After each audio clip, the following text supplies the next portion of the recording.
कुदूस मेहरबान जिंदा खुदावन, बड़ी हलीमी से हम यहाँ पर इकट्ठा हुए हैं परमेश्वर। आज की इस इबादत में जब हम शरीक होते हैं, इस इतवार को परमेश्वर, इस इतवार की अहमियत को हम समझने वाले हो सके।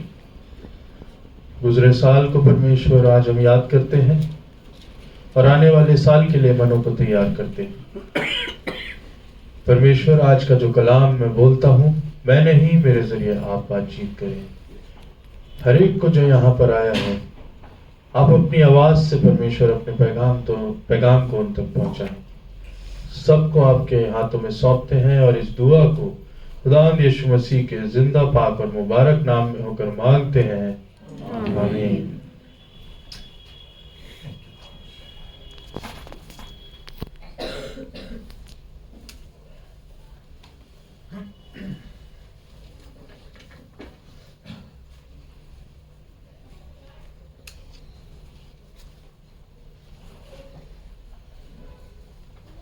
तीन सवालों के साथ मैं आज के कलाम को शुरू करूंगा। हम खुदावंद की हैकल में बैठे हैं। मैं उम्मीद करता हूं आप इनके जवाब सच, जो आप महसूस करते हैं सच है, उसी तरीके से दें। क्या तुम सच्ची तौबा करके अपने गुनाहों का इकरार करते हो और खुदावंद यीशु मसीह को अपना नजात दहिंदा मानते हो? क्या तुम खुदा की पाक मर्जी और उसके हुक्मों पर अमल करते हो? कोशिश करते हैं। ठीक। क्या तुमने ईमान से बपतिस्मा पाया है? यस। इन तीन सवालों को आप याद रखिएगा।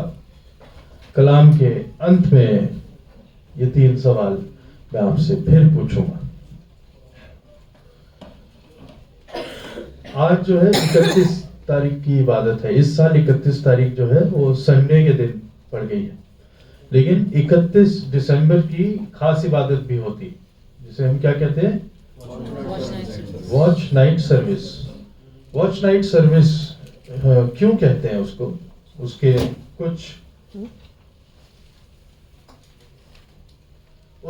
कुछ रीजंस हैं, कुछ वजह है जिसकी वजह से वॉच नाइट सर्विस बोली जाती है। कुछ हो सकता है सही हो, कुछ हो सकता है गलत हो। जो मुझे पता है मैं वो आपको बता रहा हूं। पहले जमाने में घड़ियां नहीं होती थी, सबके पास वॉच जो है नहीं होती थी। समय जो है वो जो पूरे शहर के या बीच में जो घंटा चर्च में बजेगा, उसके जरिए टाइम पहचाना जाता। तो अब ये नहीं पता लगता था कि रात के 12 कब बज गए, तो कब नया साल शुरू हुआ। तो 31 तारीख की रात को लोग जमा होते थे और इबादत होती थी, और वो इबादत इस तरीके से रखी जाती थी कि एग्जैक्ट 11 बजे वो शुरू होगी और 12 बजे पासबान उसको खत्म करेगा। तो जो घड़ी है, जो वॉच है, वॉच नाइट जो है, वो चर्च के जरिए लोगों को पता लगती थी कि अब हम नए साल में दाखिल।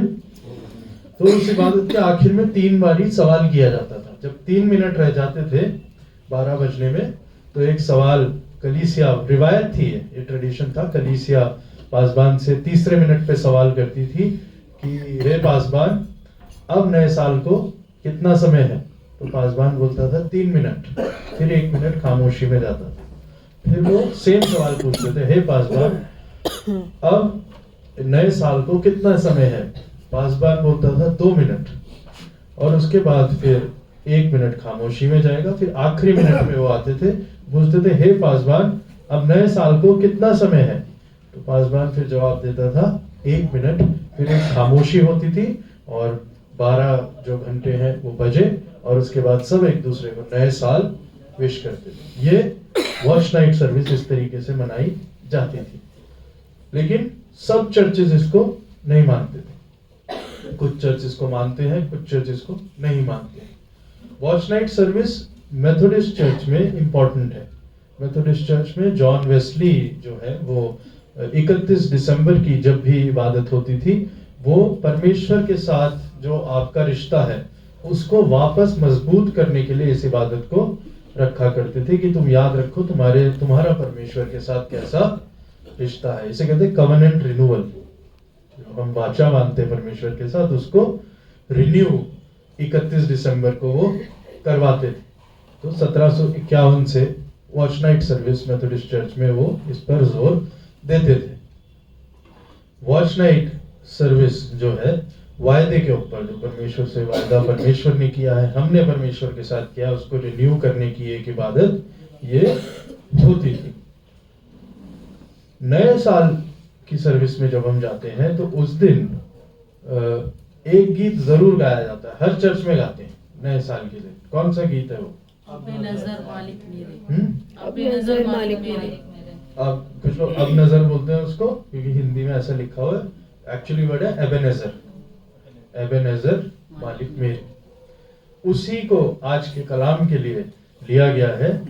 आप लोग निकाल लें पहला सैमुएल उसका 7 अध्याय, बस उसकी 12वीं आयत पढ़ लें। तब सैमुएल ने एक पत्थर लेकर हाँ मिस्पा और शेन के बीच में खड़ा किया हाँ और यह कहकर उसका नाम एबेनेजर रखा, हाँ। यहाँ तक यहोवा ने हमारी सहायता की है। यहाँ तक यहोवा ने हमारी, सहायता की है। O God our rock and redeemer. Ebenezer का मतलब होता है यहाँ तक खुदा ने हमारी, इसलिए नए साल के दिन इस गीत को गाया जाता है एबेनेजर, यानी कि ये वो खुदा जिसने मेरे को यहाँ तक संभाले रखा है। तो एबेनेजर ज्यादा वैलिड हो जाता है 31 तारीख कि खुदा ने यहाँ तक मुझे संभाले रखा है। एबेनेजर मालिक मेरे, उस एबेनेजर ने हमें संभाले रखा है। तो ये जो एबेनेजर का जो पत्थर रखा गया है, ये भी वाचा के लिए ही है। खुदा ने वायदा किया कि मैं तुम्हें मिस्र में से निकाल के लाऊंगा, लाल समुद्र में से ले आया, इनको जमीन दे दी। जमीन देने के बाद इन लोगों ने फिर से खुदा के खिलाफ हो गए, तो वाचा का संदूक पलिश्ती लोग उठा के ले गए।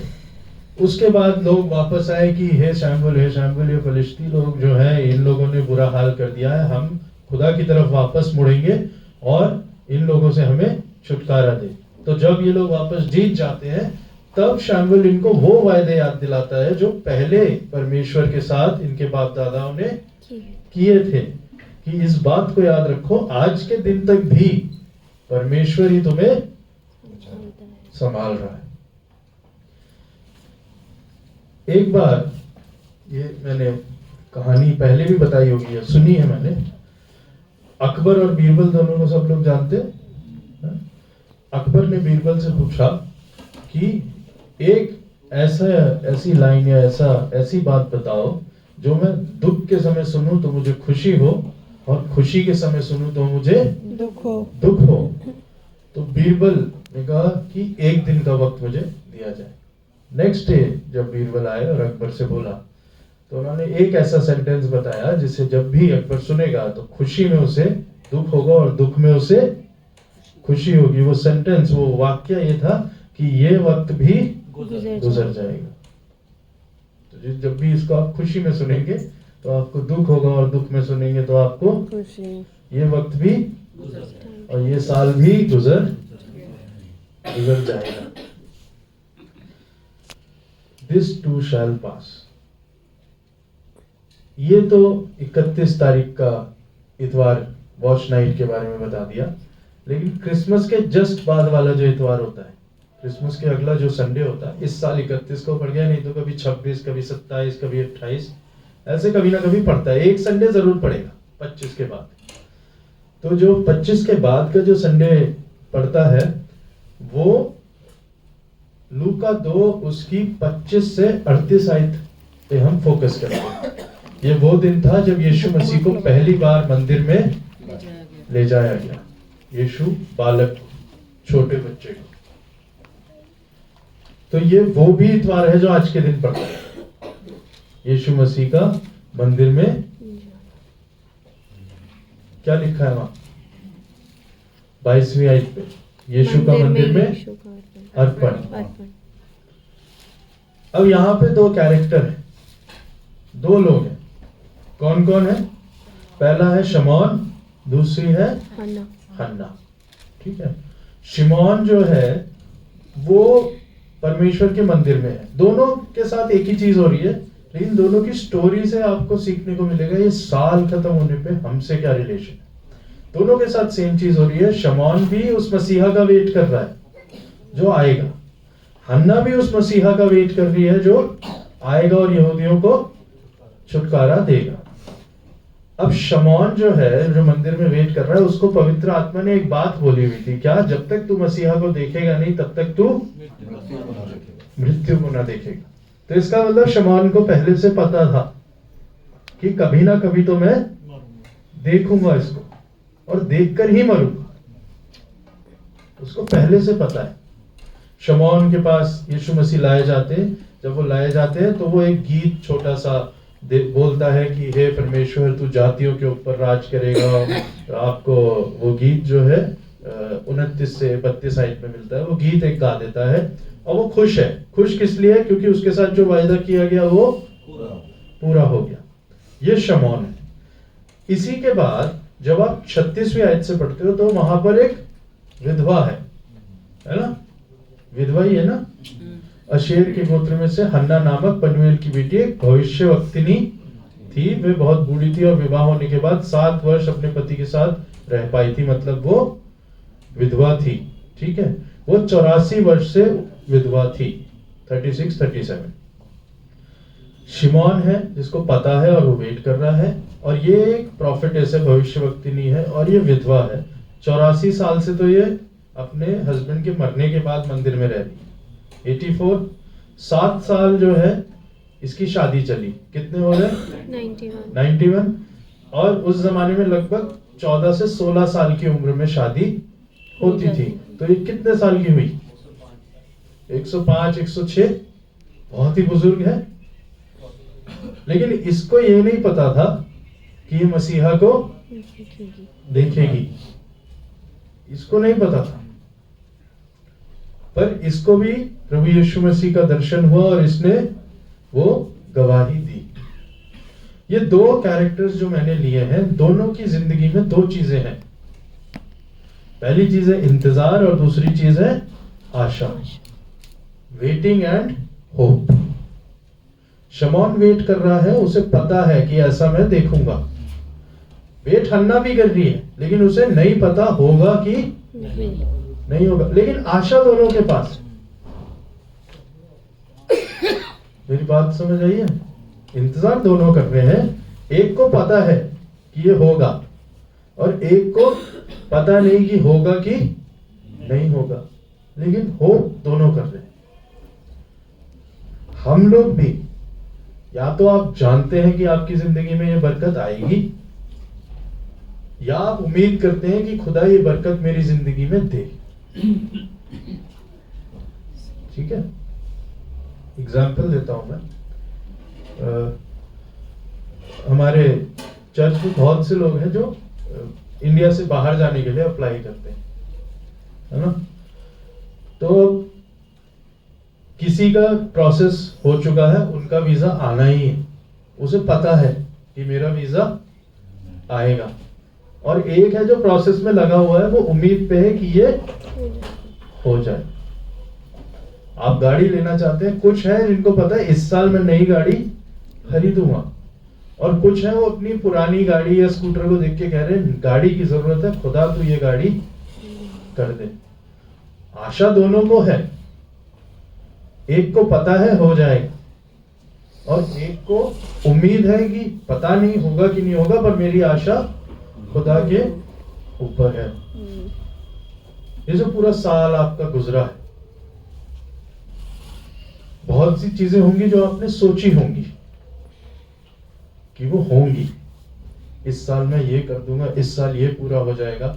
मैंने साल के शुरू में सोचा तो नहीं था, उम्मीद थी कि मेरी शादी हो जाएगी,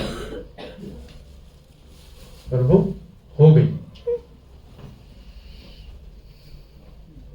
कुछ होंगे जिन्होंने सोचा होगा इस साल मेरी शादी हो जाए, या तो वो हो गई या वो नहीं गई। इस आशा और उम्मीद से ही हमारी जिंदगी चलती है।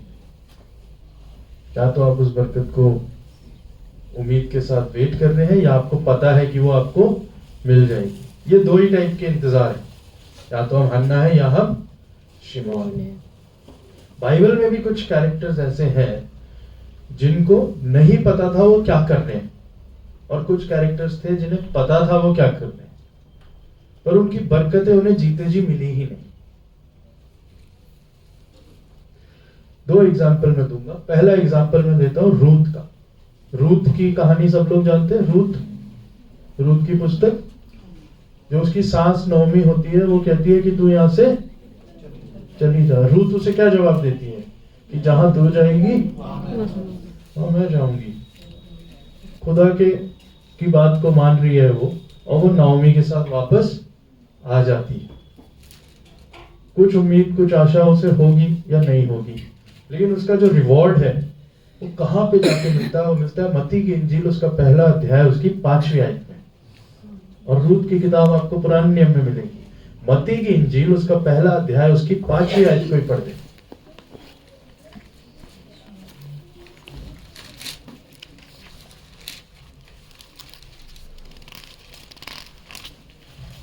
मत्ती 1 उसकी 5 आयत। अब्राहम की संतान, दाऊद की संतान, यीशु मसीह के वंशावली। ये जो वंशावली जब आप पढ़ेंगे, मत्ती 1:5 पढ़ा है ना आपने? नहीं, सलमोन और से राहब। बोअज उत्पन्न हुआ, हाँ। बोअज और रूथ से ओबेद उत्पन्न हुआ। बोज और ओबेद। बोज और रूथ। रूथ से ओबेद उत्पन्न हुआ, हाँ। और ओबेद से इशै उत्पन्न हुआ, और इशै से दाऊद राजा दाऊद। उत्पन्न हुआ।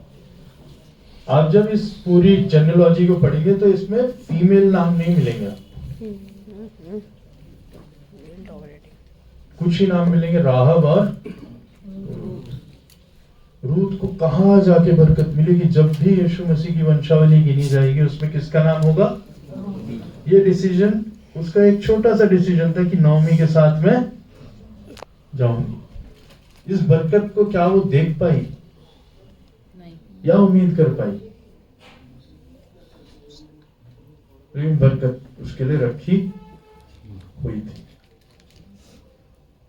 जो बरकत आप सोच भी नहीं सकते, उसकी इंटेंसिटी आप सोच भी नहीं सकते, वो भी खुदा आपको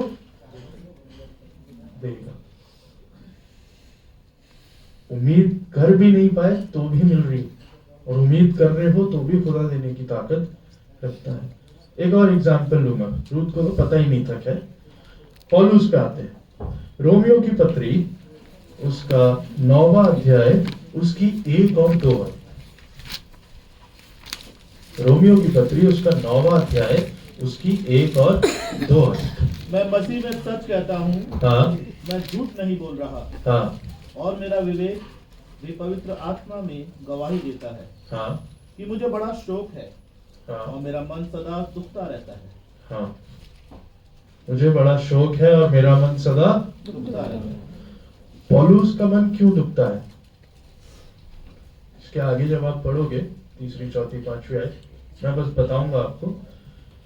पौलुस के मन में ये दुख था कि ये जो मैं चिट्ठियां लिख रहा हूं, मैं जो कलाम जानता हूं, मैं जिंदा खुदा यीशु मसीह को जानता हूं, मुझे वो मिल गया, लेकिन जिन लोगों के बीच में वो पैदा हुआ, किन लोगों के बीच में, उन्होंने उसे एक्सेप्ट नहीं किया। और यहूदी इसके भाई थे, यहूदियों के बीच में ही था ना, यहूदी इसकी कम्युनिटी थी, यहूदी इसकी कौम थी, यहूदी इसका देश था। पौलुस अपने मन में कहता है कि मैं दुखी हूं और मैं रोता हूं। पौलुस रोता है किस लिए? कि मेरे भाइयों को प्रभु यीशु मसीह नहीं मिला। तो पौलुस का दुख क्या है?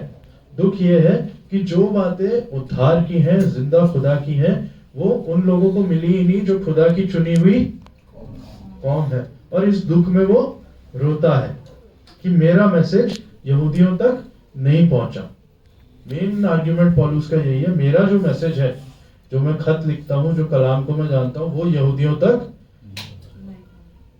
नए नियम में कितनी किताबें हैं? 27। पौलुस के कितने खत हैं? कितने हैं? 13 खत। 27 में से 13 खत सिर्फ पौलुस के ही हैं। 50% के लगभग नया नियम केवल पौलुस का लिखा हुआ है।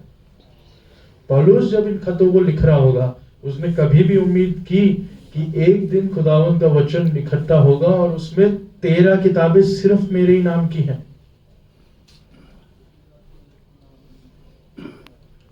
पौलुस किस चीज के लिए रो रहा है कि यहूदियों तक मेरा मैसेज, तो पौलुस को यह नहीं पता कि उसके लिखे हुए खत 2000 साल बाद भी पूरी दुनिया के लोग पढ़ रहे होंगे।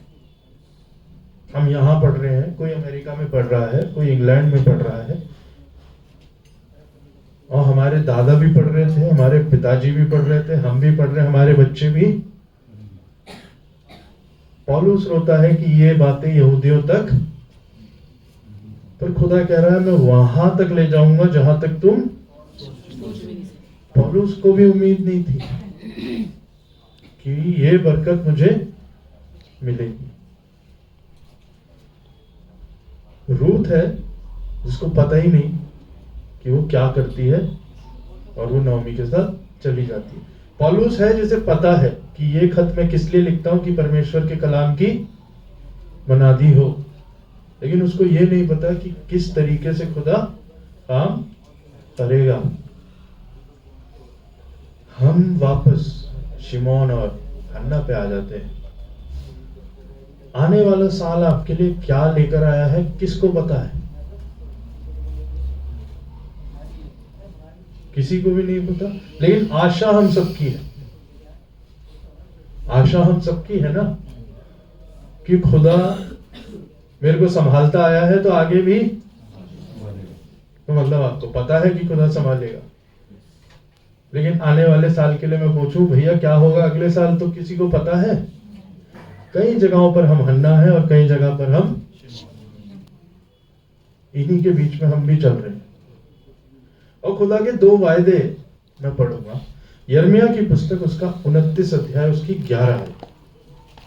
यिर्मयाह 29 वर्स 11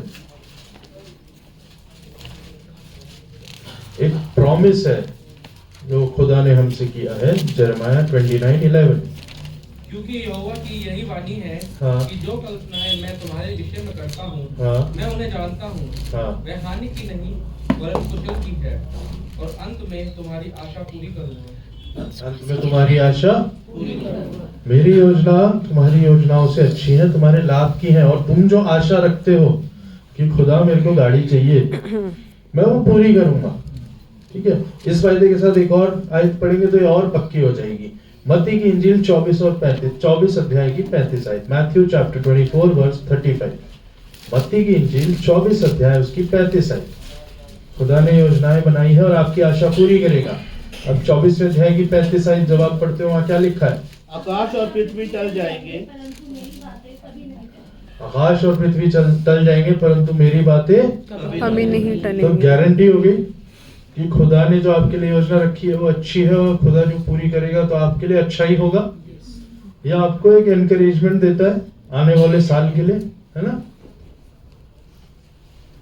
खुदा जो वायदा करता है खुदा उस पे पक्का है।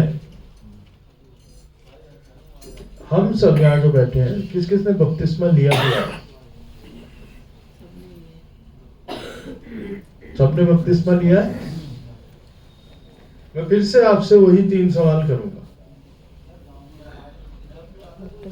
गीत की किताब पेज नंबर 601 निकाल ले।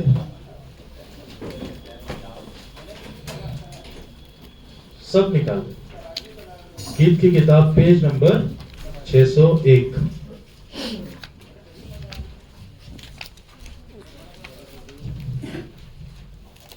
निकाल लिया सबने? 601 निकाल लिया? गीत की किताब पेज नंबर 601। इसमें बिल्कुल नीचे 601 पेज नंबर पे ए प्यारो से लिखा हुआ, मैं पढ़ूंगा, ध्यान से सुनना है। ए प्यारो जो ये पाक बपतिस्मा लेने को यहाँ आए हो, ये जमायत खुदा की शुक्रगुजार है और दुआ मांगती है कि रूए पाक तुम में सुकूनत करे और ईमान में मजबूत रखे। लिहाजा तुम भी इस जमायत के सामने इस पाक रस्म की जिम्मेवारी का इकरार करो। क्या तुम सच्ची तौबा करके अपने गुनाहों का इकरार करते हो और खुदावंद यीशु मसीह को अपना नजात दहिंदा मानते हो? जी। क्या तुम खुदा की पाक मर्जी और उसके हुक्मों पर अमल करोगे? बेशक। ध्यान से सुनना, क्या वर्ड बोल रहे हो? बेशक। क्या तुम इस ईमान के से बपतिस्मा पाना चाहते हो? जी हाँ। इन वायदे को जब आपने किया है तब आपको बपतिस्मा दिया गया है। खुदा के वायदों को आप अभी गिन रहे हैं कि वो बोलता है तो उसे पूरा करना है। अपने वायदों को मत भूलो जो बपतिस्मा लेते समय आप लोगों ने लिए थे। साल दर साल गुजरते जाएंगे, लेकिन इन वायदों को हम भूल चुके हैं। खुदा के वायदों को याद करते हैं कि उसने बरकतों के लिए बोला है वो देगा, लेकिन खुदा को एक्सेप्ट करने का जो वायदा आपने उससे किया है, क्या आपको याद है या उसे भूल गए? अगर आप भूल गए हैं तो आज इस 31 दिसंबर इस वायदे को रिन्यू करें, ईमान के साथ इस वायदे को करें कि खुदावंद यीशु मसीह को अपना नजात दहिंदा ग्रहण करें और उसकी पाक मर्जी और हुक्मों पर अमल करें। अगर ये आप करते हैं तब उसकी योजनाएं हैं जो आपके लाभ की हैं, और तब उसकी बातें आपकी जिंदगी में कभी ना टलेंगी। और उम्मीद कैसी भी क्यों ना हो, आशा कैसी भी क्यों ना हो, खुदा कहीं से भी पूरी करेगा। पर अपने हिस्से को हम ना भूलें, खुदा अपने हिस्से को कभी नहीं भूलता। खुदावंद मुझे और आपको इस 31 तारीख की इस इबादत से, बाकायद से बरकत बख्शे। आइए हम दुआ करें।